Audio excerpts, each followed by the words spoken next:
الحمدللہ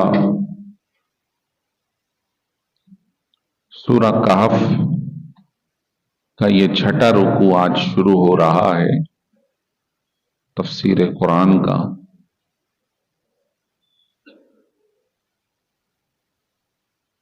پچھلے رکوع کے اندر پورے رکوع میں دو آدمیوں کا تذکرہ کیا گیا تھا کہ جس کے اندر ایک مسلمان اور دوسرا غیر مسلم۔ خلاصہ اس کا یہ تھا کہ غیر مسلم ہمیشہ اپنے مال و دولت پر فخر کرتا ہے، اپنے افرادی قوت اور اسباب پر بھروسہ کرتا ہے۔ اللہ تعالیٰ نے یہ بات ارشاد فرمائی کہ بندوں کو اللہ پر بھروسہ کرنا چاہیے۔ کل حکومت اور ولایت اللہ کے ہاتھ میں، وہ جب چاہے اسباب کو واپس لے لے، مال و دولت کو ختم فرما دے، کاروبار کو تباہ کر دے، زراعت کو ختم کر دے۔ اور جو مومن ہے وہ اگرچہ کہ مال میں کمزور ہوتا ہے لیکن اللہ پر بھروسہ رکھتا ہے، اور اگر اس کے پاس بھی مال آ جائے تب بھی اسے اللہ پر ہی بھروسہ کرنا ہے کہ یہ اس کے ایمان کا تقاضا ہے۔ اب ان دو باتوں کو تذکرہ کرنے کے بعد پھر اگلے رکوع میں سورہ کہف چھٹے رکوع کے اندر اللہ تبارک و تعالی نے ارشاد فرمایا وَاضْرِبْ لَهُمْ، اے ہمارے حبیب عربی محمد صلی اللہ علیہ وسلم، آپ انہیں بتائیے، انہیں مثال دیجیے، آپ انہیں مثال دے کے سمجھائیں۔ کیا مثال دیں؟ مثل الحیات الدنیا، کہ دنیا کی مثال، دنیا کے مال کی، افراد کی، کاروبار کی، زیب و زینت کی، خوشبوؤں کی۔ کتنے ہی طاقتور لوگ، کتنے مال و دولت والے، اچھے خوشبوؤں، اچھی زراعت، کارخانے، فیکٹریاں، حکومتیں، سلطنتیں کرنے والے، یہ ساری چیزیں دنیا ہیں۔ فرمایا آپ انہیں بتائیں کہ دنیا کی مثال ایسی ہے کَمَاءٍ أَنزَلْنَاهُ مِنَ السَّمَاءِ، جسے ہم آسمان سے بارش اتاریں، فَاخْتَلَطَ بِهِ نَبَاتُ الْأَرْضِ، تو اس بارش کے سبب سے زمین کا ملا جلا سبزہ اور ہریالی نکل آئے۔ کہیں پھول برآمد ہو رہے ہیں، کہیں کھیتی باڑی ہو رہی ہے، کہیں فروٹ ہیں، کہیں کچھ، پانی ایک اتر رہا ہے۔ پانی اترا، اس کی وجہ سے زمین لہلہا گئی، ہری ہو گئی، کھیتی سرسبز ہو گئی۔ پھر کیا ہوا؟ فَأَصْبَحَ حَشِيمًا، پھر رفتہ رفتہ رفتہ آہستہ آہستہ وہ سارا کھیت اور ہریالی سوکھ گئی۔ تَذْرُوهُ الرِّيَاحُ، اور پھر ہوا اس سوکھے پتے بھوسوں کو اڑا کر لے گئی۔ تو جس طرح پانی اتر کر وہ خوب ہرا بھرا ہو گیا تو وہ ہمیشہ نہیں رہتا، کچھ عرصے کے بعد وہ ہرا بھرا خشکی میں تبدیل ہو جاتا، پھر وہ گھاس پھوس بن جاتا، پھر تیز ہوا چلتی ہے تو وہ بھی اڑ جاتے ہیں۔ تو یہ دنیا بھی ایسی ہے، یوں آئے گی جیسے بارش کا پانی، خوب ہرا بھرا محسوس ہوگا، طاقت ہوگی، کاروبار ہوگا، لیکن آہستہ آہستہ وہ سب ڈھلے گا، اور ایسا ڈھلے گا کہ سب فنا کے گھاٹ اترے گا اور آخر میں موت سب کو بہا کر لے جائے گی۔ وہ کاروبار کسی اور کا ہو جائے گا، وہ گاڑیاں کسی اور کی ہو جائیں گی، وہ مکان وراثت کے ہو جائیں گے، اور اس طرح انسان اختتام کو پہنچ کر موت کا شکار ہوگا۔ یہ حبیب صلی اللہ علیہ وسلم آپ انہیں دنیا کی مثال دیجئے کہ دنیا کی مثال ایسی ہے. وَكَانَ اللَّهُ عَلَى كُلِّ شَيْءٍ مُقْتَدِرًا، اور اللہ ہر شے پر قادر ہے.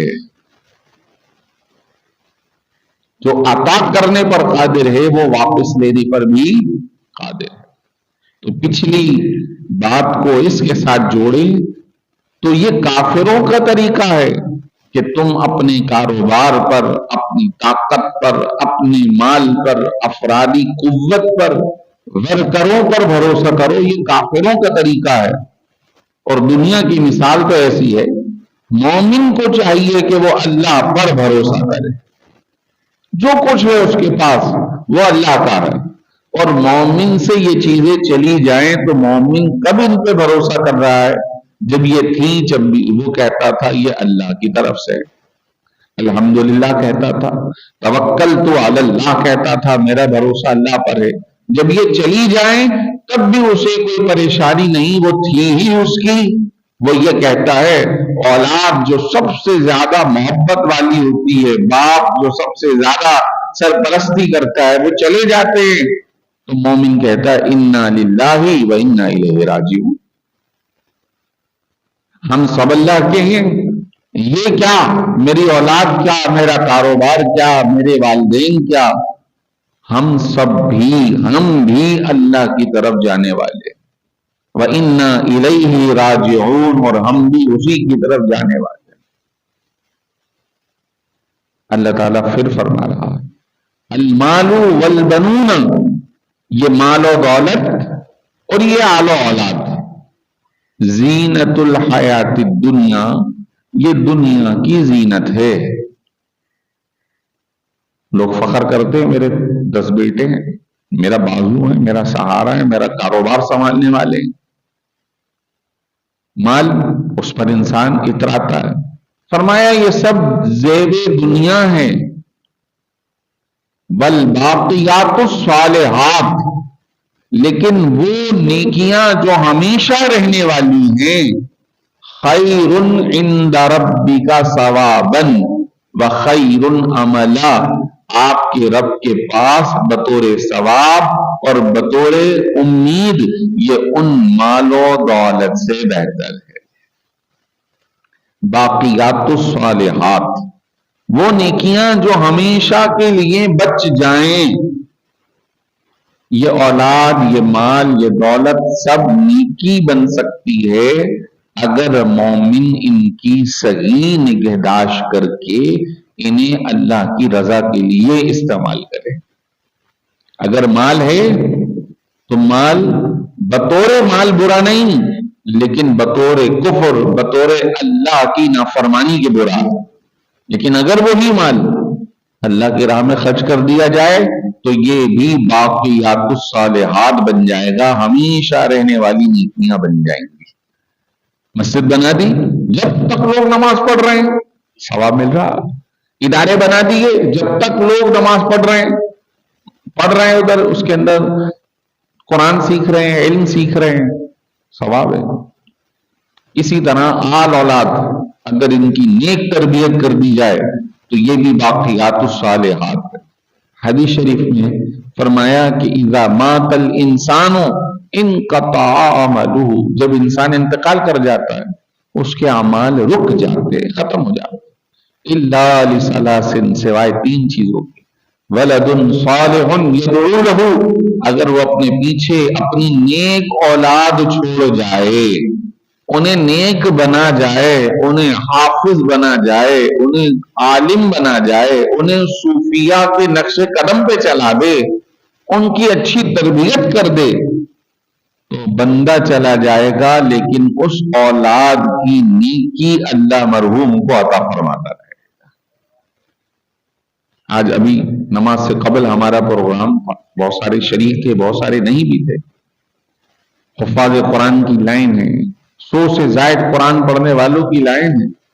یہ جو اتنی جو جماعت کھڑی ہے ان کے والدین یقیناً خوش نصیب ہیں.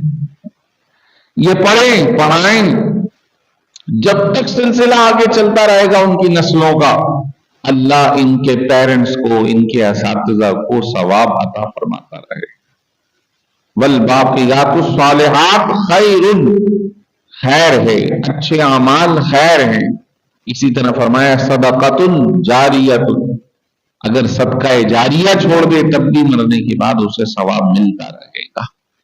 اسی طرح فرمایا علم ينتفع به، علم اپنے پیچھے چھوڑ جائے جس سے لوگ نفع لیتے رہیں تو وہ علم بھی اسے ثواب دیتا رہے گا۔ حتیٰ کہ یہاں تک فرمایا کہ درخت لگاؤ، اگر اس کے پھل نکلیں اور پرندے بھی اس میں چگ کر چلے جائیں تو ان پرندوں کے کھانے کا ثواب بھی اللہ اس مرحوم کو عطا فرمائے گا۔ تو مومن اپنے مال سے، اپنی اولاد سے، اپنے دیگر معاملات سے نیکیاں کما سکتا ہے۔ تو یہی فرق ہے ایک مومن کا، ایک کافر کا۔ یہ بھروسہ کرتا ہے یعنی کافر اپنے مال و دولت پر، اور مومن بھروسہ کرتا ہے اللہ کی ذات پر۔ سبحان اللہ۔ قیامت کے بارے میں کہ جب یہ دنیا فنا ہو جائے گی، جس طرح بھی مثال دی، بارش آیا، ہریالی آئی، سوکھ گیا، ہوا اڑا کر لے گئی، اسی طرح تم دنیا میں آئے، کمائے، مال و دولت، موت آئی، سب کچھ فنا ہو گیا، اب کیا ہوگا؟ فرمایا وَيَوْمَ نُسَيِّرُ الْجِبَالَ، ایک دن ایسا آئے گا جس دن ہم پہاڑوں کو چلا دیں گے، یعنی پہاڑ چل کر جگہ خالی کر دیں گے، ہٹ جائیں گے۔ وَتَرَى الْأَرْضَ بَارِزَةً، اور آپ زمین کو سیدھا میدان دیکھیں گے، بالکل سیدھے میدان کی طرح یہ ہو جائے گی، سارے پہاڑ دائیں بائیں ہٹ جائیں گے۔ ہم جہاں بیٹھے ہیں بظاہر پہاڑ نہیں ہے، لیکن آپ مکے میں چلے جائیں، مدینے میں چلے جائیں تو چاروں طرف پہاڑ ہی پہاڑ ہے نا۔ تو اس وقت ان آیتوں کو پڑھے تو احساس سامنے آئے گا کہ یہ اتنے بلند و بالا پہاڑ، یہ سارے ہٹ جائیں گے اور یہ سیدھی چٹیل زمین ہو جائے گی۔ فرمایا وَحَشَرْنَاهُمْ، اور پھر ہم ان تمام لوگوں کو جمع کر لیں گے۔ فَلَمْ نُغَادِرْ مِنْهُمْ أَحَدًا، ان میں سے کسی ایک کو بھی نہیں چھوڑیں گے، سب کو لے آئیں گے۔ وَوَرِدُوا عَلَى رَبِّكَ صَفًّا، اور یہ سارے کے سارے صف در صف رب کی بارگاہ میں پیش کیے جائیں گے۔ پھر اللہ تعالیٰ فرمائے گا لَقَدْ جِئْتُمُونَا، لوگو تم اسی طرح میرے پاس آ گئے، کما خلقناکم اول مرہ، جس طرح میں نے پہلے تمہیں بنایا تھا۔ بعض احادیث کے اندر آتا ہے کہ انسان دنیا میں بنا کپڑوں کے آتا ہے، تو اسی طرح بنا کپڑوں کے کل حشر میں اپنی قبروں سے برآمد ہو جائیں گے۔ ایک حدیث میں آیا، بی بی عائشہ نے پوچھا حضور اگر یہ حشر ہوگا تو دوسروں سے حیا نہیں آئے گی؟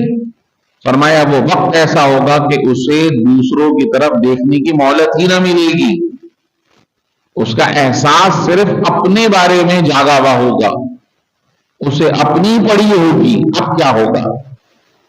فرمایا تم سب ہمارے پاس آ گئے جس طرح ہم نے تمہیں پہلے بنایا تھا، بل زعمتم، بلکہ تم نے تو یہ سمجھا تھا أَلَّن نَجْعَلَ لَكُم مَّوْعِدًا، کہ ہم نے تمہارے لیے ملاقات کی، جمع کرنے کی کوئی مدت ہی نہیں بنائی تھی، تم یہ سمجھ رہے تھے۔